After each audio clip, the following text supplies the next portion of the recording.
Our fund started because as a person who worked in the philanthropic sector, I was aware that the LGBT community was donating in life and very often not donating at the time of their passing. They were leaving money to colleges and art museums. And there was a lot of philanthropy that the LGBT community was losing out on because people weren't asking for the money. When we were doing the research from community foundations, 1% of grant making from foundations across the country was going for LGBTQ issues. Now that's 1/4%. That's nothing.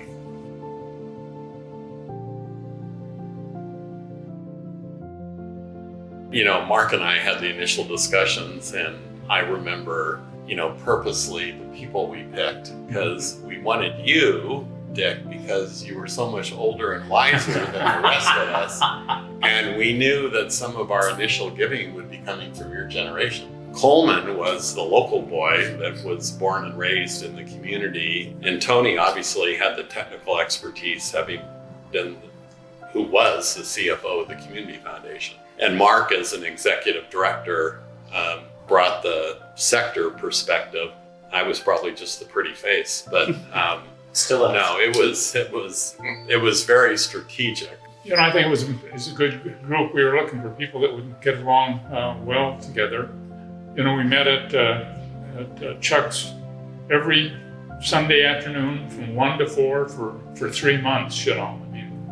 We'd all get there. We had our assigned seats. That's right. I forgot that. I was on the sofa. Yeah. I remember vividly the night that we kicked off the foundation at your house, and we had invited all the movers and shakers in the community, and we had a list of people that we wanted to be board members, and they were all there. They were all enthusiastic. I think when we started the event, when we were planning the event, we were concerned that it was going to be a dud. We were going to tell everybody about our great idea, and they're going to all look at us and say, well, that's not going to fly, or I don't like that at all. And we got to the end of the night after you did, a great performance, huge turnout, and everybody was so excited. Like you could feel the excitement in the room. The challenge was people didn't understand community foundations. Tony and I went to several board meetings that first year of different agencies, and you'd start talking about the role of the community foundation, and it would just glaze over. And I specifically remember saying to Tony once, it's not that they don't like us, that they don't understand the community foundation. Right. They had never dealt with them because they were not funding them. Right. So it was a whole foreign concept to them. And once we overcame that hurdle. Time and time again, when a need arises, our fund is the first one to step forward. It's amazing to me how our fund doesn't just move funding around, but they really are dedicated to leading the community, and particularly when there are moments of need. They're the first ones who step up to the plate.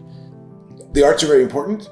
The American government does not fund arts, so without organizations like our fund, there'd be a big hole in funding.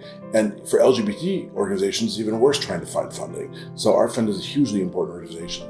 For us, our fund was like throwing a rock in a pond and watching the ripples spread, because they were our first major funder.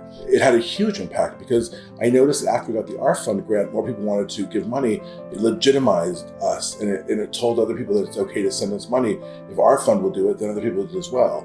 With our program, the Protege Project, the funding actually gave us the opportunity to really have impact on young Black, same gender loving men in our community, because we gave them opportunity to meet and to interact and become friends and mentor protege with these older men, giving them also some guidance and insight in terms of how they can live a more robust life, living more openly and honestly about their sexual orientation. So that was one of the projects that was funded by our fund, which really had an impact on a lot of young Black, same gender loving men here in Broward County. In Broward County, I think every LGBT person, every senior needed help at some point during the past couple of years. Thanks to our fund, we got a couple of good grants, and we got some good donations from members of our fund. We do the best we can. We can't turn people away, because it would mean having to give up their pet. And in many cases, their pet is the only family member they have.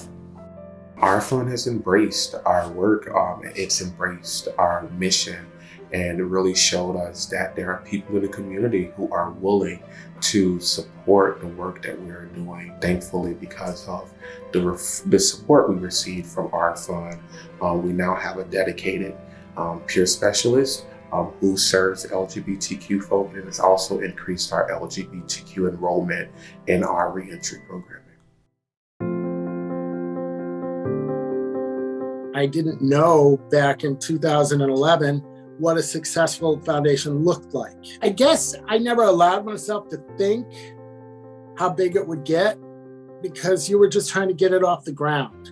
I knew it was going to be successful, but 25 million? Wow.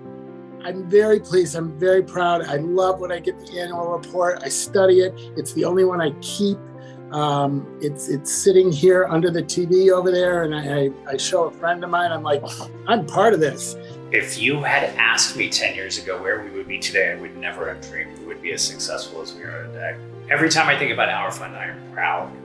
I am proud of our community. I'm proud of the work of the board, of David, of Tony, of all of us. And I think that we have not just shown South Florida what can be done. I think we've shown the whole country what can be done.